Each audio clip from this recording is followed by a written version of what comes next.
आढळून येतात. विषुववृत्तीय सदाहरित पानझडी, उष्ण गवताळ, काटेरी समशीतोष्ण गवताळ, उदरपर्णी, सूचीपर्णी व टुंड्रा वनप्रदेशामुळे वनस्पतीवर अवलंबून असणारे अनेक प्राणी वनामध्ये वास्तव्य करतात. या प्राण्यांना खाणारे मांसाहारी प्राणी देखील वनात राहतात. त्यांच्यामुळे अनेक अन्नसाखळ्या वनप्रदेशात निर्माण होतात. वन किंवा गवताळ प्रदेश हे प्राण्यांचे अधिवास आहेत. वनस्पतीमुळेच आपल्याला प्राणी या नैसर्गिक संसाधनाचा पर्याय उपलब्ध झाला आहे. वनस्पती जशा पृष्ठावर वाढतात त्याचप्रमाणे पाण्यामध्ये वाढतात. वाढत्या लोकसंख्येची गरज भागविण्यासाठी भविष्यामध्ये मानवाला पाण्यातील वनस्पतीवर अधिक प्रमाणावर अवलंबून राहावे लागण्याची शक्यता आहे. विषुववृत्तीय वने, पानझडी वने 15°, उष्ण गवताळ प्रदेश 30°, काटेरी वने, समशीतोष्ण गवताळ प्रदेश 45°, मिश्र वने, रुदरपर्णीय वने, सूचीपर्णी वने, टुंड्रा वने 90°. नैसर्गिक वनस्पतीचे अक्षवृत्तीय वितरण: टुंड्रा वने, सूचीपर्णीय वने, रुदरपर्णी वने, मिश्र वने, समशीतोष्ण गवताळ प्रदेश, काटेरी वने, उष्ण गवताळ प्रदेश, पानझडी वने, विषुववृत्तीय वने. आकृती 8.13 मध्ये गाढव ओझे वाहून नेताना दिसत आहे. प्राण्यांचा वापर मनुष्य विविध कारणासाठी करतो. घोडा, बैल, उंट, गाढव या प्राण्यांचा वापर मुख्यत्वे नांगरणी, प्रवास, माल वाहून नेणे इत्यादीसाठी करतो. शेळी, गाई, म्हशी यांचा वापर प्रामुख्याने दूध मिळविण्यासाठी केला जातो. प्राण्यापासून सांडी, हाडाची भुकटी, कातडे इत्यादी उत्पादने मिळतात. आकृती 8.7 मध्ये दगडाच्या खाण्यातून ट्रकमध्ये भरतानाचे चित्र आहे. दगड म्हणजे खनिजांचे मिश्रण आपण पाहिले. खनिज म्हणजे रासायनिक प्रक्रिया होऊन निसर्गतः तयार झालेले अजैविक पदार्थ असतात. खनिजापासून आपल्याला विविध धातू, रसायने मिळतात.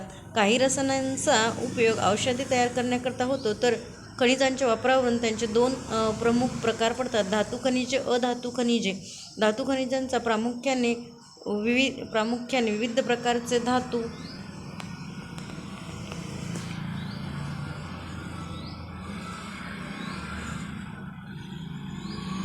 उदाहरणार्थ लोह, बॉक्साईड इत्यादी. अधातू खनिजेचा वापर रसायने तयार करण्यासाठी केला जातो. उदाहरण जिप्सम, सैंधव, कॅल्साइट. वरील सर्व आकृत्यामध्ये मासेमारी सोडता इतर सर्व नैसर्गिक संसाधने मिळवण्याच्या कृती मानव जमिनीवर करताना दिसत आहे. याचा अर्थ जमीन हे सुद्धा एक संसाधन आहे.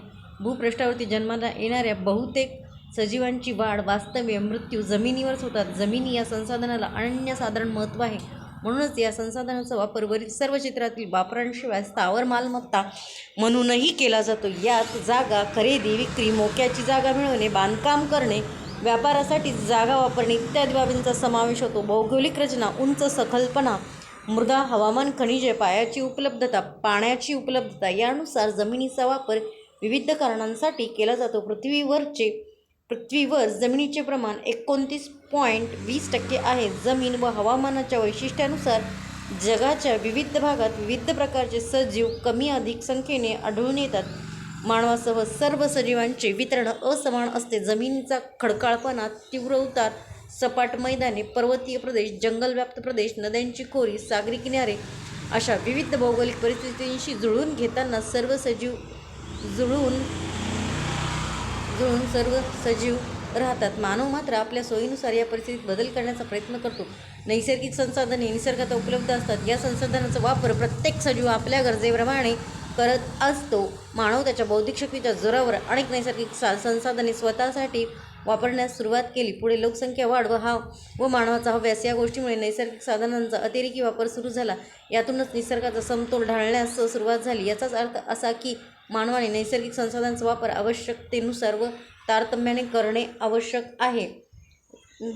बंगळूरच्या वस्तीवर तुम्हाला राहायला गेले आहात. पाड्यावरील लोकांची परिस्थिती फारशी चांगली नाही हे तुम्ही पाहिले. तेथील बरेच लोक फक्त एक वेळ जेवतात. पाड्यावरील लोक दगड घडवण्याचे काम करतात. मंगळूरच्या वस्तीभोवती विस्तीर्ण वन प्रदेश आहे. हा वन प्रदेश नदी, नाले, धबधबे, डोंगर यांनी समृद्ध झाले. या प्रदेश पर्यटनाच्या संधी आहेत. नैसर्गिक संसाधने कोणते ते ओळखणे, नैसर्गिक संसाधनांचा वापर करावा. विविध नैसर्गिक संसाधने. मानवाने किती प्रगती केली तरीही त्याला अनेक बाबींसाठी निसर्गावर अवलंबून राहावे लागते. निसर्ग हा फक्त मानवांसाठी नसून इतर सजीवही त्यावर अवलंबून असतात. त्यामुळे नैसर्गिक संसाधनांचा वापर आपण नेहमी गरजेनुसार करणे आवश्यक आहे. स्वाध्याय नैसर्गिक संसाधने मृदा, पाणी, वनस्पती, पाणी, मासळी, धातू, खनिजे, श्वसन, हवा, खनिजे. पाठ क्रमांक 2.